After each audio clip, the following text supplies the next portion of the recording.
Our first speaker is Nura Mahmod, and she's a consultant manager within AI and software engineering at Neodev here in Malmö. And she's also a team lead for Equalizer, an AI-driven meeting moderator focusing on improving day in the future of work. Today, she'll be talking about how AI can be used for more than just creativity and productivity that we hear a lot about. Please welcome Nura. Thank you. Can you hear me? Is the mic on? Yeah? Can't hear myself that well. Everyone good? Yeah? Nice. Thank you, Martin, for that presentation. I hope that I'll touch on some of these things, but I'm just happy to be here to share some of my scattered thoughts on the future of work. Let me just see. There. Is this the, yeah, this is the first slide. So I actually want to talk a bit more about how humans fit into this rapidly evolving world and not just computers. That's basically the take we're having. And as Martin said, I work at Neodev. I've been there for the past 7 years now.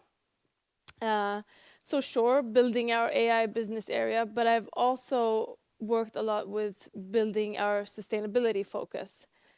So my personal passion and my professional passion lies in sustainability. And I do believe that all companies have the responsibility to have a profound sustainability focus, not just for their like selfish survival, but also for our planet and society and economy.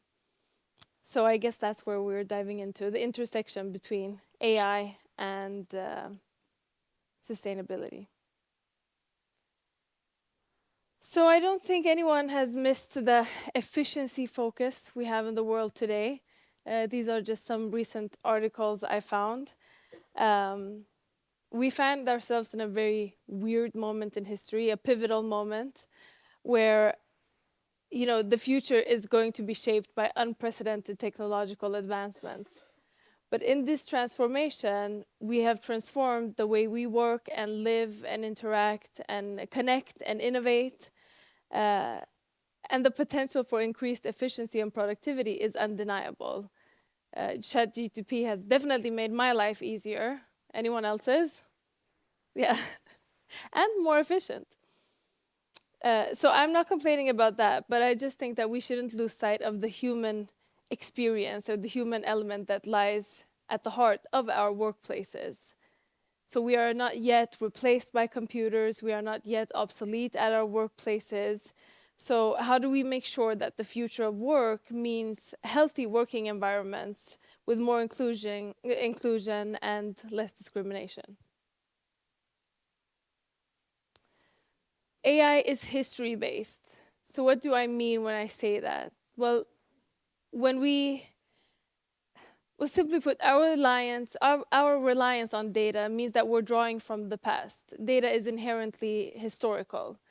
And when we consider the treatment of, for example, women or minorities in history, I hope that we all here at least can agree that we want to do better than our predecessors.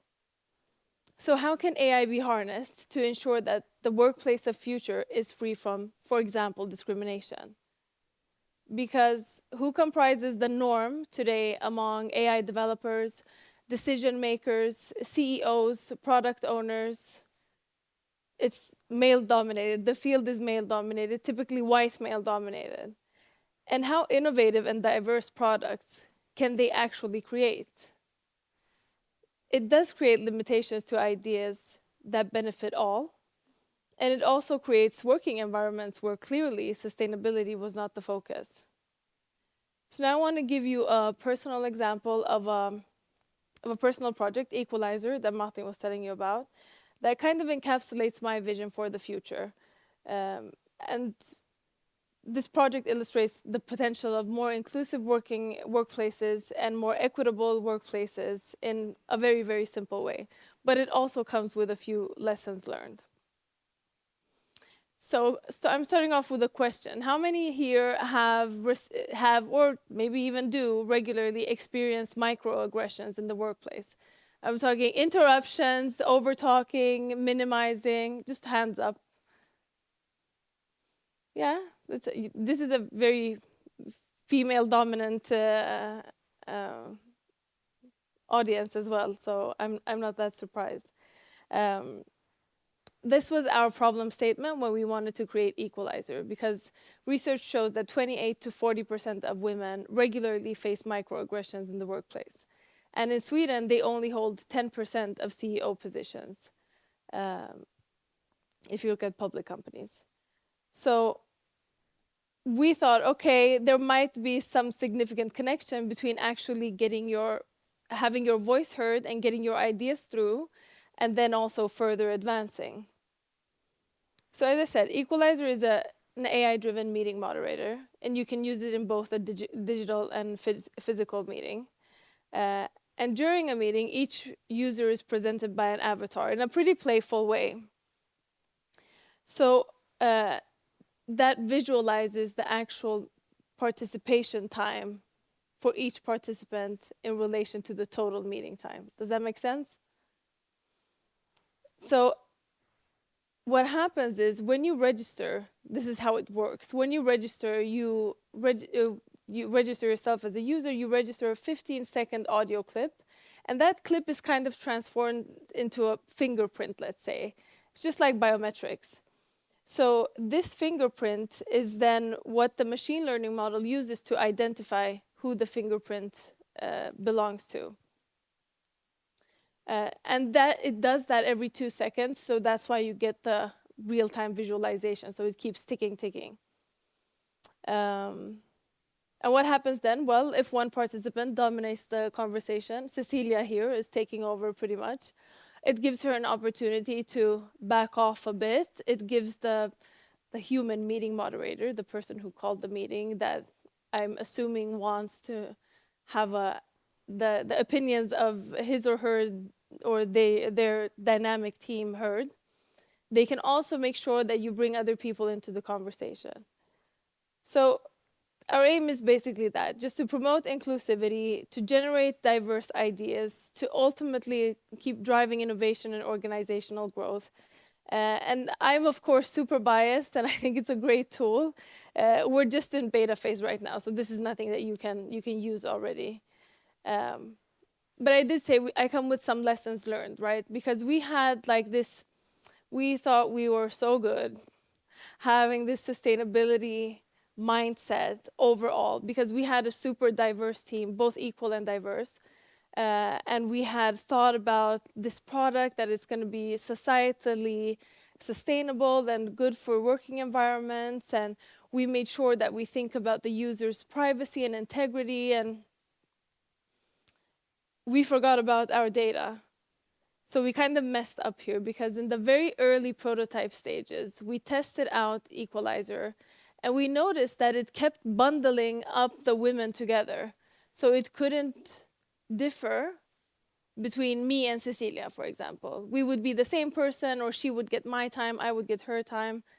So that's counterproductive, of course, for this reason. What happened was that it became evident that our data set actually was super biased. It was trained only on male speakers. So therefore, of course, it was much, much harder for the machine learning model to identify something that it has never been learned before. And I mean, that would be the first lessons learned, right? Make sure you have unbiased data, especially if you're creating a product that is supposed to analyze human behavior. But then there also comes the question, okay, when would we have noticed this issue if we were not a diverse team? So if we didn't have 3 out of 5 developers as women on the team, when in this process would we have realized that, oh, it doesn't even know how to differentiate between women? Because we had a diverse team, we could make this change in the prototype stage, which is a very, very easy stage to make changes in. instead of spending a lot of money and time and resources further down the line because you didn't have like a really thorough test user group, for example, but no one really has that necessarily at the prototype stage. So let's basically, it may create sustainable products, that's fantastic, but make sure you have sustainable data so you can create real sustainable AI. And also make sure you have it as a diverse team as you possibly can. I just want to focus a bit on bias data, just so everyone understands what it means. What I feel is that we need to think about how it's important that AI is not in the hands of a privileged few. It needs to be distributed equally across society, because AI is becoming our primary decision-making tool. And our decision makers today are naturally biased because they are human. Unfortunately, they're very often also male. So that is also a skewed equality. But this is not what we want to bring into the future, right? If we're gonna trust technology and if we're gonna have AI as our decision makers, we also need to make sure that this AI technology is not biased, because what can happen is it has really grave impacts and negative impacts on both individuals but also communities. It perpetuates harmful stereotypes, it results in discriminatory outcomes, it exacerbates existing inequalities and disparities, and it also infringes on our privacy and autonomy. And with that happening, we lose trust. We don't trust the AI systems anymore, or the AI technology that is on the market. We don't want to use it because we're not included, or we're being discriminated. So how can the AI tools of the future respect the human experience of all? Well, I've brought a few principles here. We can make sure to have ethical frameworks and guidelines. So by establishing clear ethical frameworks and guidelines, in the development of AI, we make sure that we prioritize human values such as fairness and transparency, accountability, or privacy. Diverse data representation, we touched on this a bit before. You ensure that the AI is trained on diverse and representative data sets. By incorporating diverse data sets, the AI will automatically better understand and respect different people's, or the nuances of different cultures and backgrounds and perspectives. You can adopt a user-centric design where you involve the end user in the process of development. So you keep getting feedback from user groups, and by doing that, as a developer, you will better understand the needs and preferences and concerns of your product. And then explainability and interpretability. So making the AI system easy enough for anyone to understand, like make it transparent and understandable for building trust. So we know why we use it, we know what type of data it's been trained on, or we know what to expect from it. And then, of course, continual monitoring. You can't just let it go and let it do its own thing. You need to keep monitoring the data all the time, the AI all the time, especially once you've deployed it into the real world. And again, as mentioned later, diversity in the development teams. So fostering diversity into these AI teams is essential for building more inclusive and respectful technologies. So by bringing together individuals from different backgrounds, perspectives, expertise, developers can challenge assumptions, identify biases, and ensure that AI systems respect the full range of the human experience.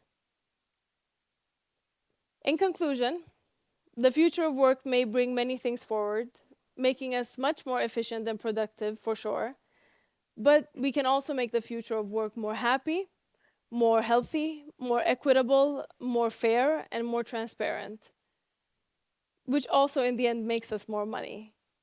So it's up to us to make sure that we recruit and keep diverse talent, because that is the only way we can create solutions that benefit the sustainable future of all, and that also helps us meet our societal sustainable development goals. Thank you.